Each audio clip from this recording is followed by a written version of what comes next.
Once upon a time, in a lush green garden bursting with life and color, there stood a towering tree, home to a beautiful cuckoo named Birdie. Birdie was a mother, living in her cozy nest with her chirpy little chicks. They brought her endless joy, and Birdie did everything in her power to protect and nurture them. But in that very same garden lived Nutty, a sly and cunning black cat. Nutty had a sleek coat of midnight black fur, piercing green eyes, and a hunger that was nearly as sharp as her claws. From the moment she first laid eyes on Birdie's nest, Nutty's thoughts turned mischievous. She longed to climb that tree and feast on the helpless little chicks. One day, Nutty decided she needed a clever plan to outwit Birdie. Approaching the tree, she called out sweetly, "Oh, Birdie, what a fine day it is, isn't it? You're such a wonderful mother. Did you know there's a place just a little farther away, on the old banyan tree, where you can find the juiciest, fattest worms for your babies? It would make such a delicious treat for them." Nutty's words caught the chicks' attention. The chicks chirped in excitement, eager for the juicy worms Nutty mentioned. Birdie narrowed her eyes, sensing something wasn't right.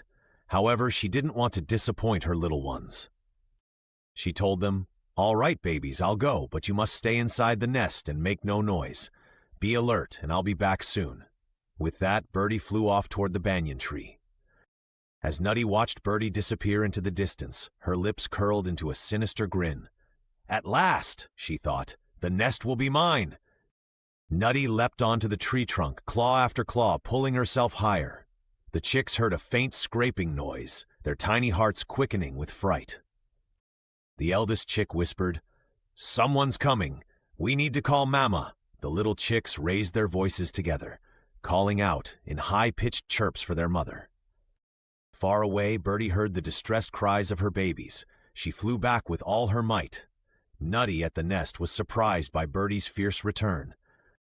With fierce determination, Birdie darted straight for Nutty. Surprised and startled, Nutty lost her balance and quickly climbed back down the tree, her tail twitching in frustration. They soon learned to stretch their wings and even take short flights. Birdie, still protective, never let them wander far, and always kept a watchful eye as they fluttered near the nest. One sunny afternoon, the chicks were playing in the tree while Nutty sat below, plotting her next move. The little cuckoos giggled amongst themselves and decided to play a trick on Nutty. Plucking ripe berries from the branches, they dropped them one by one, aiming for the cat sitting beneath them. Splat! One berry landed right on Nutty's sleek black fur. Another berry hit her paw. The chicks chirped with laughter, their tiny bodies bobbing up and down as they giggled at her annoyance. Nutty growled but said nothing, retreating again to brood on her next plan. As the chicks grew stronger and braver, Birdie realized it was time to build a new home on a tree that was safer and taller. She chose a grand palm tree on the other side of the garden and began gathering sticks and leaves. Meanwhile, the chicks continued to play in their old nest under Birdie's watchful eye. But Nutty wasn't ready to give up. She noticed Birdie was busy building and decided to seize the opportunity. Silently, she began climbing the tree, her paws careful not to make a sound. Thump, thump, the faint vibrations of Nutty's climb reached the chicks once more. The eldest chick turned to the others.